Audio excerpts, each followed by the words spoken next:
Bienvenidos a The Deep Dive. Prepárense para una inmersión profunda en un misterio que ha intrigado a muchos durante años. La desaparición de Scott Clee-Schulte en 1988. Un caso sí que nos transporta a un escenario casi de película, ¿no? St. Charles, Missouri. Ajá. Un lugar donde los niños, disfrutaban de una libertad que hoy parece casi impensable. Sí. Bosques, senderos conocidos como The Trails. Oh, wow. E incluso, fíjate, un sistema de cuevas que ellos mismos construyeron. Increíble. Un lugar que sí parece sacado de una novela de aventuras, pero donde la realidad se tornó oscura un día de verano. Scott, un niño de 6 años, desapareció sin dejar rastro, justo cuando empezaban las vacaciones. ¿Qué sabemos de Scott? ¿Cómo era? Scott era un niño típico, alegre, con muchas ganas de disfrutar del verano. Cercano a su familia, le encantaba jugar al aire libre con sus amigos. Un detalle curioso es que no le gustaba el agua, algo que, como veremos, podría tener relevancia en su desaparición. Interesante. El último día que se le vio fue 8 de junio de 1988, el último día de clases. Sus padres le habían prometido zapatos nuevos y una cena especial para celebrarlo. Imagínate la ilusión con la que Scott debió despertarse ese día. Un día que prometía ser memorable, sí, pero que lamentablemente se convirtió en el inicio de una pesadilla para la familia Clee-Schulte. Descríbenos cómo se desarrollaron los hechos ese día.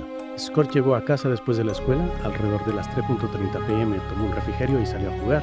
Primero fue a casa de su amigo Mike, pero este estaba ocupado. Su hermana Stacy lo vio jugando en una colina cerca de casa sobre las 4:30 p.m. Poco después, una tormenta repentina azotó la zona. Una tormenta, dices. ¿Pudo tener esto alguna relación con la desaparición de Scott? Es una posibilidad que se ha considerado desde el principio. La tormenta fue breve pero intensa, con fuertes lluvias e incluso inundaciones repentinas. Si Scott se vio sorprendido por la tormenta, pudo haber buscado refugio en un lugar peligroso o haber sido arrastrado por la corriente. Claro, recordemos que a Scott no le gustaba el agua, como mencionamos antes. Si se encontró en una situación de peligro relacionada con el agua, su reacción pudo haber sido diferente a la de otro niño. Exactamente. Su aversión al agua pudo haberlo llevado a tomar decisiones que en otras circunstancias no habría tomado. ¿Y qué pasó después de la tormenta? ¿Cuándo se dieron cuenta sus padres de que Scott no estaba? Sus padres llegaron a casa alrededor de las 5:15 p.m. y se extrañaron al no encontrarlo. Al principio pensaron que estaría en casa de Mike, resguardándose de la lluvia. Pero al ver que no era así, la preocupación comenzó a aumentar. Entiendo. En un pueblo pequeño como St. Charles, donde todos se conocen, es normal que los niños jueguen libremente en las calles. Pero a medida que oscurecía, la ausencia de Scott se volvió cada vez más alarmante. Efectivamente, los padres de Scott enviaron a su hermano Richie a buscarlo con sus amigos, pero no lo encontraron. A las 8:00 p.m., con la angustia en aumento, decidieron contactar a la policía. Y así comenzó la búsqueda de Scott. ¿Cómo se desarrolló esa búsqueda inicial? ¿Qué recursos utilizaron? La policía desplegó un operativo de búsqueda intenso desde el primer momento. Se utilizaron helicópteros, participaron más de 30 oficiales e incluso se emplearon perros rastreadores para intentar seguir el rastro de Scott. Perros rastreadores, eso suena a película policíaca. ¿Y qué encontraron? ¿A dónde los llevó el rastro de Scott? Los perros siguieron el olor de Scott hasta una zona de construcción, a 3 millas de su casa, cerca de The Trails. Un dato que, si bien no era concluyente, añadía más misterio a la desaparición. ¿Y qué pasó con la zona de construcción? ¿Se investigó a fondo? Se investigó, por supuesto, pero no se encontraron pruebas concluyentes que relacionaran la zona con la desaparición de Scott. La tormenta pudo haber borrado algunas pistas, o el propio Scott pudo haber pasado por allí sin que su presencia dejara una marca significativa. Es decir, la pista de la zona de construcción, aunque inicialmente parecía prometedora, no llevó a ninguna parte. Así es. A pesar de la intensidad de la búsqueda inicial, las semanas pasaron sin que se encontrara ninguna pista sólida que permitiera esclarecer qué le había sucedido a Scott. ¿Y entonces qué pasó? Se desvaneció la esperanza de encontrar a Scott con el paso del tiempo. La esperanza nunca se pierde del todo, pero sí es cierto que a medida que pasaban las semanas, la incertidumbre y la angustia aumentaban. Sin embargo, un mes después de la desaparición, una llamada telefónica reavivó la esperanza. Una mujer contactó a la policía afirmando haber escuchado la voz de un niño pidiendo ayuda cerca de The Trails. Una llamada que sin duda debió generar mucha expectación. ¿Y qué hicieron las autoridades al respecto? La policía regresó a The Trails, esta vez centrando su atención en las cuevas construidas por los niños. La posibilidad de que Scott se hubiera refugiado allí durante la tormenta y que hubiera quedado atrapado por un derrumbe era una hipótesis que no se podía descartar. Esas cuevas. Ya desde el principio nos has contado que eran un elemento particular de este caso. ¿Qué sabemos de ellas? Eran realmente un lugar peligroso. Imagínate un laberinto subterráneo, excavado por niños durante décadas, con túneles que alcanzaban hasta 30 o 40 pies de profundidad. Un lugar fascinante para los niños, pero que sin duda entrañaba riesgos. Un riesgo que se multiplicaba durante una tormenta.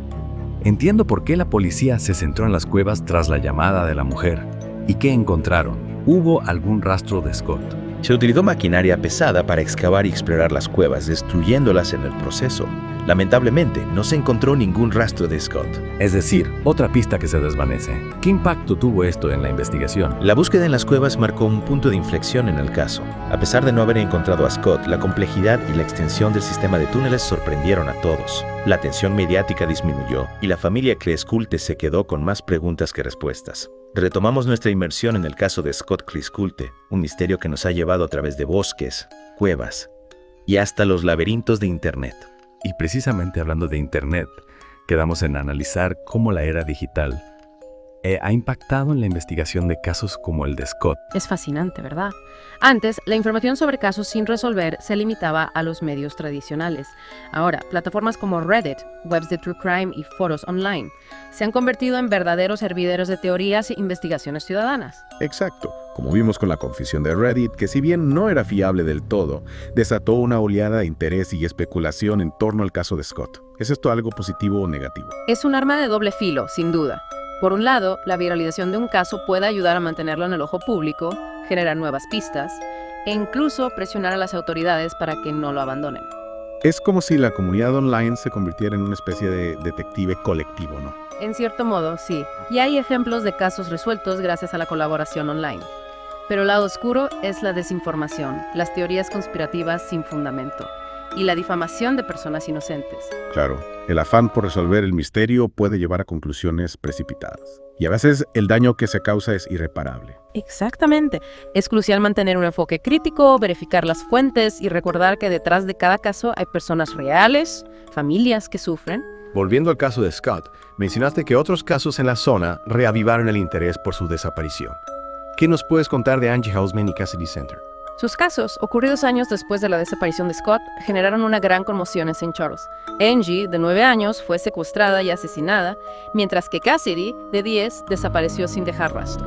Y la similitud con el caso de Scott hizo que muchos se preguntaran si habría un vínculo entre ellos. Es comprensible.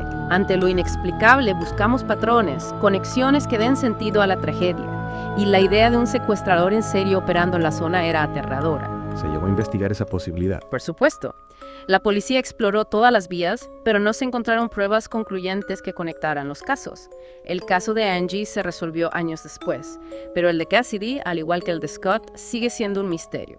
Es descorazonador pensar en todas esas familias que aún esperan respuestas. Y el caso de Michael J. Devlin, el del milagro de Missouri, también se investigó en relación con Scott. Sí, recordemos que Devlin fue arrestado por el secuestro de 2 niños, uno de los cuales había estado desaparecido durante años.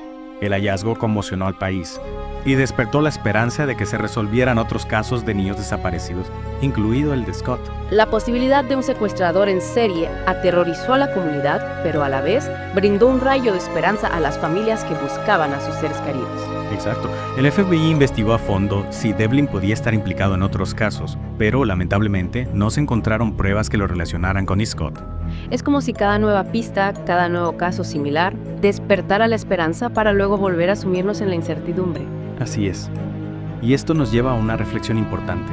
¿Cómo gestionamos la esperanza en casos sin resolver? ¿Cómo equilibramos el deseo de encontrar respuestas con la necesidad de aceptar la posibilidad de que nunca las tengamos? Es una pregunta compleja, sin una respuesta fácil, pero creo que es importante mantener viva la memoria de Scott y de todos los niños desaparecidos, sin perder la esperanza de que algún día se haga justicia. Estoy de acuerdo. La memoria es una forma de resistencia, de mantener la llama de la esperanza encendida. Y también es un llamado a la acción, a no olvidar, a seguir buscando la verdad. Y hablando de búsqueda de la verdad, volvamos a The Trails, el escenario principal de esta historia. Mencionaste que las cuevas construidas por los niños eran un lugar fascinante, pero también peligroso. ¿Qué crees que simbolizan esas cuevas en el contexto del caso de Scott? Es una pregunta interesante. Las cuevas es el laberinto subterráneo creado por la imaginación y la energía de los niños.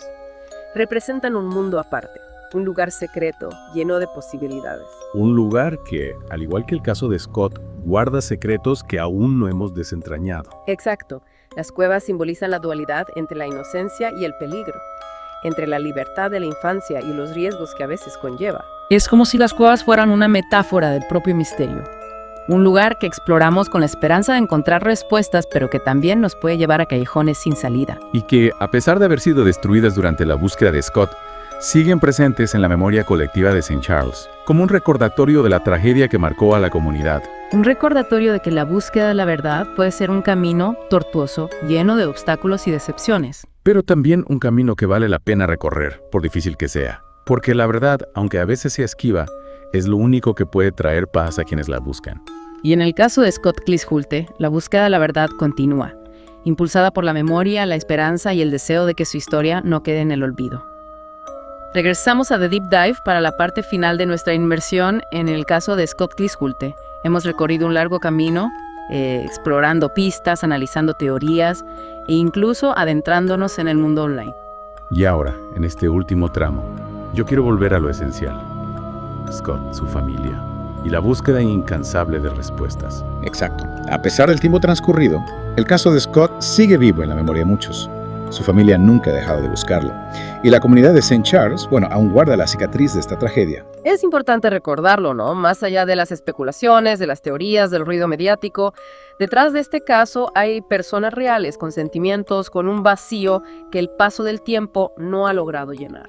Hagamos un repaso de los momentos clave de este caso, de los puntos que quizás, podrían arrojar algo de luz sobre lo sucedido. Comencemos por ese último día, el 8 de junio de 1988, un día que prometía ser alegre, el último día de clases. Con la ilusión de los zapatos nuevos y la cena familiar, nada hacía presagiar la pesadilla que se avecinaba. Recuerdo que mencionaste un detalle curioso. A Scott no le gustaba el agua. ¿Crees que esto pudo haber influido en su desaparición? Es una posibilidad que siempre ha estado presente en la mente de los investigadores. La tormenta de esa tarde, con sus lluvias torrenciales e inundaciones repentinas, pudo haber sido un factor determinante. Si Scott se vio sorprendido por la tormenta, su aversión al agua, podría haberlo llevado a tomar decisiones que en otras circunstancias no habría tomado. Exacto. Quizás buscó refugio en un lugar inadecuado, o la fuerza de la corriente lo arrastró a un lugar inaccesible. Los perros rastreadores siguieron su rastro hasta una zona de construcción, pero la pista no llevó a ninguna parte. ¿Crees que la tormenta pudo haber borrado el rastro de Scott? Es una hipótesis plausible. La lluvia intensa y las inundaciones pudieron haber alterado el terreno y confundido a los perros. Y luego están las cuevas, ese laberinto subterráneo que tanto fascinaba a los niños de St. Charles. Es posible que Scott se refugiara allí durante la tormenta y quedara atrapado por un derrumbe. Aunque la policía excavó las cuevas y no encontró rastro de Scott, no podemos descartar por completo esa posibilidad.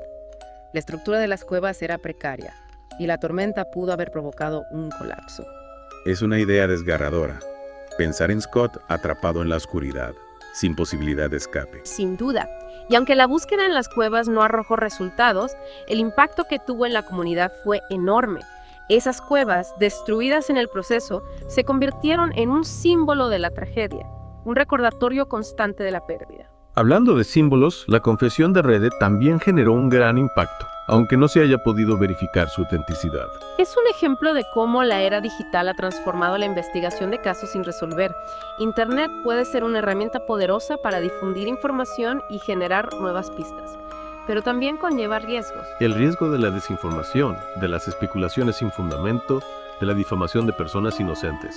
En el caso de Scott, la confesión de Reddit, aunque no aportó pruebas concluyentes, reavivó el interés por el caso y generó un debate sobre el papel de Internet en la búsqueda de la verdad. Es un debate complejo, sin respuestas fáciles, pero creo que lo importante es ser conscientes de los riesgos y las oportunidades que Internet nos ofrece. Debemos utilizarla con responsabilidad, contrastando la información, verificando las fuentes y sobre todo respetando la dignidad de las personas involucradas en el caso. Y volviendo a Scott, a su familia y a la comunidad de St. Charles. ¿Qué mensaje de esperanza podemos transmitirles después de este viaje por los recovecos de su caso? Creo que el mensaje más importante es que no están solos, que la memoria de Scott sigue viva, que su historia nos conmueve y nos impulsa a seguir buscando la verdad. Aunque el tiempo haya pasado, la esperanza no se extingue. Y quizás algún día un nuevo hallazgo, una nueva pista, nos permita por fin desentrañar el misterio de su desaparición. Ese es el deseo que nos queda tras esta inmersión en el caso de Scott Clishulte. Que la verdad salga a la luz y que su familia pueda al fin encontrar la paz que tanto anhela. Gracias por acompañarnos en The Deep Dive. No olviden suscribirse al canal y darle me gusta para más historias.